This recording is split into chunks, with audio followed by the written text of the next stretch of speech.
Hello बच्चों, let's read this question. So this question says, in order to observe good interference and a diffraction pattern, the necessary and sufficient conditions are okay. First में बोला है that distance between the slits should be very small of the order of millimeter. Second में बोला है कि slit width should be very small of the order of millimeter. Third में बोला है the distance between the slits and the screen should be large of the order of centimeter.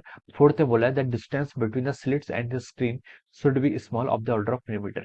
ए में बोला है किसने फर्स्ट एंड सेकंड, बी में बोला आपका फर्स्ट एंड थर्ड, सी में बोला first second and third, D में बोला आपका सेकंड एंड थर्ड। ओके, तो चलिए बच्चों अब हम इस क्वेश्चन को स्टार्ट करते हैं। तो देखिए बच्चों, इस क्वेश्चन का की कॉन्सेप्ट आप क्या लिख सकते हैं?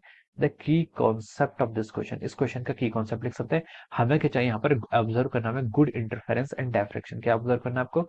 गुड इंटरफेरेंस एंड डायफ्रैक्शन हमें यहाँ पर क्या करना है? ऑब्जर्व करना है। तो उसके करस्पॉन्डिंग हमें क्या क्या क्या कंडीशंस आपकी क्या होनी चाहिए, ये हमें यहाँ पर बताना है। ओके, तो देखिए बच्चों, जो आपका इंटरफेरेंस का फिनोमिना होता है, इंटरफेरेंस का फिनोमिना क्या होता है? Interference is the phenomena of superposition of wave.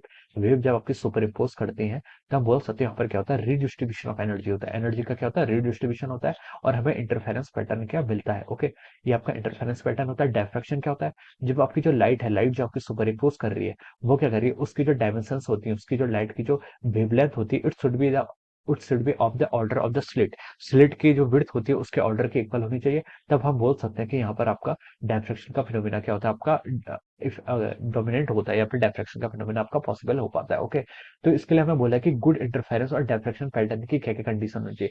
देखिए, गुड इंटरफेरेंस डायफ्रैक्शन का पैटर्न का मतलब यह है कि जो आपकी क्या बनती है, जो आपके यहाँ पर स्क्रीन पर जो आपको पैटर्न मिलता है, वो पैटर्न जो मिलता है आपको, जो आपकी फ्रिंज आती है, वो फ्रिंज क्या होनी चाहिए? उनका कॉन्ट्रास्ट ज्यादा होना चाहिए, उनका कॉन्ट्रास्ट ज्यादा होना चाहिए। उनकी जो आपकी क्या होती है फ्रिंज विड्थ होती है, वो आपकी क्या होनी चाहिए? लार्ज होनी चाहिए। तो इस कंडीशन से हम बोल सकते हैं कि हमारा good interference and diffraction pattern आएगा। ओके, तो देखिए इसके लिए हम क्या बोल सकते हैं? आपका जो फ्रिंज विड्थ होता है, जो आपका क्या होता है यहाँ पर? फ्रिंज विड्थ होता है। फ्रिंज विड्थ को हम कैसे डिफाइन करते हैं? बीटा।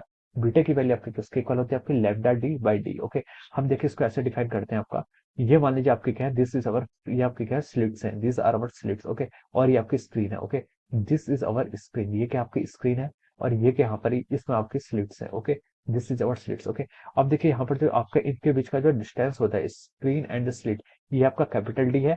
और देखिए ये आपके जो कि इसमें क्या बोला आपका? Fringe width. जो आपके फ्रिंज है, ये आपके फ्रिंज है, इनके बीच का जो डिस्टेंस है, इसको हमने क्या बोल दिया? यहाँ पर स्मॉल डी बोल दिया फॉर्मूले के अकॉर्डिंग। ओके, अब देखिए फॉर्मूले के अकॉर्डिंग ये क्या होना चाहिए? आपको स्मॉल डी के बराबर होने चाहिए। ओके, और ये जो आपकी है, दिस इज द, ये आपकी क्या है? ये आपकी है देखो, जो स्लिट है, जो आपके स्लिट की विड्थ है, ये क्या आपकी स्लिट की विड्थ है। ओके, ये आपकी क्या होनी चाहिए? ये भी आपकी क्या होनी चाहिए? स्मॉल होनी चाहिए। स्मॉल होनी चाहिए, स्मॉल इसलिए होनी चाहिए क्योंकि अगर स्मॉल होगी तो आपकी वेवलेंथ क्या होगी? लाइट की वेवलेंथ स्मॉल होती है, तो हम क्या कर पाएंगे? अच्छा, हमें डायफ्रैक्शन या इंटरफेरेंस पैटर्न मिलेगा। ओके, अब देखिए क्वेश्चन में, देखिए इसमें हम स्टेटमेंट वाइज यहाँ पर अपन मूव करते हैं। तो स्टेटमेंट में क्या बोला है? देखिए स्टेटमेंट, फर्स्ट स्टेटमेंट है, बोला है the distance between the slit should be very small. जो स्लिट्स के बीच की जो डिस्टेंस होती है, यानी कि जो आपकी डी है, डी की वैल्यू आपकी स्मॉल होनी चाहिए। देखिए अगर आपकी डी की वैल्यू स्मॉल होगी, ओके, तो हम बोल सकते हैं कि बीटा फ्रिंज विड्थ की वैल्यू क्या होगी? ग्रेटर होगी। तो हम बोल सकते हैं दिस स्टेटमेंट इज करेक्ट, ये स्टेटमेंट आपकी करेक्ट है। हमें फ्रिंज विड्थ ज्यादा चाहिए जिससे हम क्या कर पाए? कॉन्ट्रास्ट कर पाए। ओके, सेकंड में क्या बोला है इसने?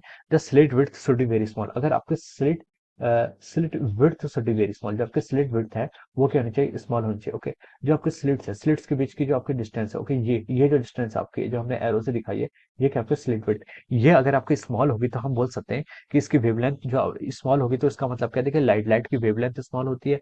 अगर ये भी स्मॉल होगी तो हम बोल सकते हैं आपका गुड डायफ्रैक्शन और इंटरफेरेंस पैटर्न आपको देखने को मिलेगा। तो सेकंड स्टेटमेंट भी क्या आपका बिल्कुल ट्रू है। ओके, अब देखिए अब हम मूव करते हैं थर्ड स्टेटमेंट की तरफ। थर्ड स्टेटमेंट ने बोला है the distance between the slit and the screen should be large. ये स्लिट और स्क्रीन के बीच की जो डिस्टेंस है, कैपिटल डी, ये होनी चाहिए लार्ज। देखिए अगर ये आपकी लार्ज होगी तो आपका फ्रिंज विड्थ क्या होगा? ये अगेन लार्ज हो जाएगा। तो हम बोल सकते हैं कि this statement is also correct. अगर ये लार्ज होगी तो हमें जो स्क्रीन पर पैटर्न दिखाई देगा, उस वो क्या दिखाई देगा? अच्छा पैटर्न दिखाई पड़ेगा। ओके, और देखिए फोर्थ पर क्या आपका? देखिए फोर्थ का बोला है कि the distance between the slit and the screen should be small. ये आपका रॉन्ग हो जाएगा। ओके, हमारे उससे थर्ड में ऊपर हम इससे पहले ही थर्ड स्टेटमेंट में बोला था कि स्लिट और स्क्रीन की डिस्टेंस क्या होनी चाहिए? लार्ज होनी चाहिए, ना कि स्मॉल होनी चाहिए। ओके, फोर्थ स्टेटमेंट भी क्या हो जाएगा? आपका रॉन्ग हो जाएगा। ओके, तो हम बोल सकते हैं कि यहाँ पर आपको ऑर्डर्स भी दिए हैं सेंटीमीटर मिलीमीटर के अकॉर्डिंग। ओके, तो हम यहाँ पर बोल सकते हैं जो इस क्वेश्चन का आपका करेक्ट आंसर होगा वो क्या होगा? आपका first second and third statement के हैं, इसके आपके ट्रू आ रहे हैं, और वो आपका देखिए किससे मैच कर रहा है? It is matching with the option C. तो हम लिख सकते हैं यहाँ पर क्या होगा? आपका option C is the correct answer. ये क्या हो जाएगा? आपका option C will be the correct answer of this question. Option C क्या हो जाएगा आपका यहाँ पर करेक्ट आंसर हो जाएगा। Okay, so I hope you all understood this concept. All the best and thank you.